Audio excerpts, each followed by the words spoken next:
สบายดีเด้อสบายดีพ่อแม่พี่น้องเลิกงานแล้วก็ไปแวะซุปเปอร์มาร์เก็ตไปซื้อของมาไว้กินอีกแล้วอยากกินหยังก็ซื้อกินเด้อพี่น้องเฮ็ดงานมาเมื่อยแล้วก็มากินของแซ่บๆมันก็มีแฮงมีพลังเติมพลังงานไปไว้เฮ็ดงานมื้ออื่นว่าซั่นซะมื้ออันนี้ก็เป็นปีกไก่เด้อนี่เด้อ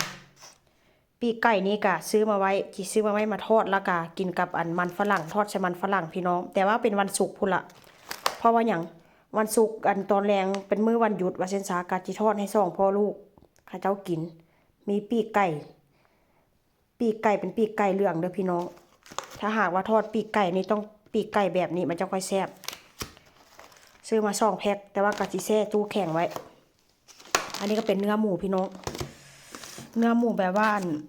ติดมันนะเป็นตาแซ่บเนื้อหมูนี่ก็ได้ก็แต่ว่ากะ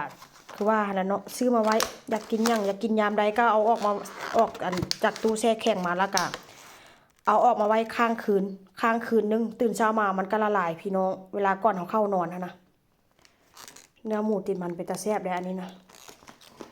ซื้อข้าวโพดมานำเด้อซื้อข้าวโพดต้มหรือว่าหมักสาลีภาษาลาวเขาจะเรียกหมักสาลี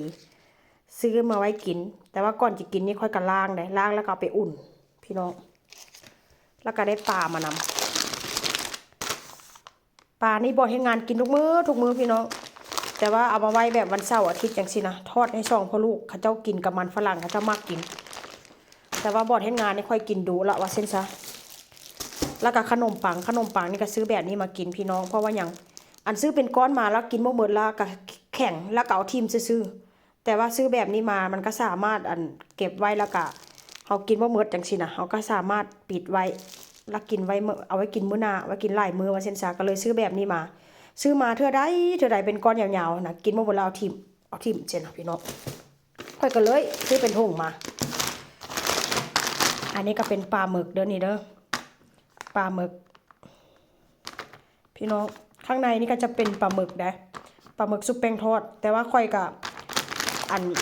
ที่เอามาแช่แข็งไว้อยากกินเมื่อใดก็ออกมากินจังซี่นะเวลาเฮ็ดเวียกมาเมื่อยให้เฮ็ดเมนูง่ายๆว่าซั่นซะเอาออกมาทอดแล้วก็กินกับซอสมายองเนสหรือว่ากินกับข้าวกระแซ่บคือกัน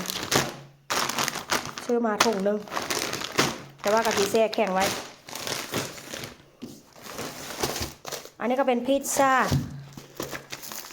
นี่ก็ซื้อมา2 แพ็คพี่น้องพิซซ่านี่ก็ได้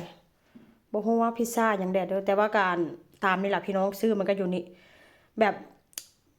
สิว่าจังไดมื้อใดหยุดงานมื้อใดแบบว่าขี้ค้านเฮ็ดกับข้าวกับน้ำพี่น้องเอาออกมาจากตู้แช่แข็งแล้วก็เอาเข้าเตาอบได้เลยว่าซั่นซะ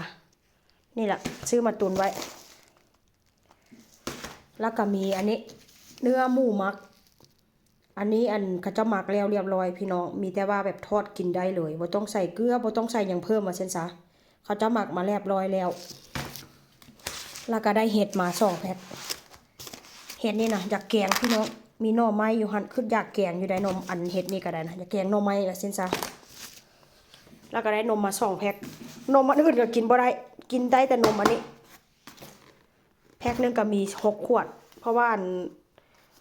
ก่อนนอนหรือว่าให้เวียกมาเมื่อยพี่น้องกินนมอุ่นๆกับอันพวกอันนี้ยังก็คล้ายๆโอวัลตินนะพี่น้องพวกคนละครอบคนละคาวพวกอันโอวัลตินพวกอันนั้นนะพี่น้องกินแล้วก็อยู่ท้องได้นี่นะกินนมนี่ได้แล้วก็ได้กุ้งมานำเด้อกุ้งนี่ซื้อแบบแช่แข็งมาพี่น้องกุ้งนี่ค่อยบ่ฮู้มันนำมาจากจีนบ่แล้วว่าจังเด้อคือมีภาษาจีนเนาะนี่เนาะกุ้งนี่เนาะบอกว่าจะนำมาจากจีนของไทยก็บ่นำเข้าว่ะซื้อแบบแช่แข็งมาพี่น้องซื้อ2 กิโลนี่ละราคามันนะ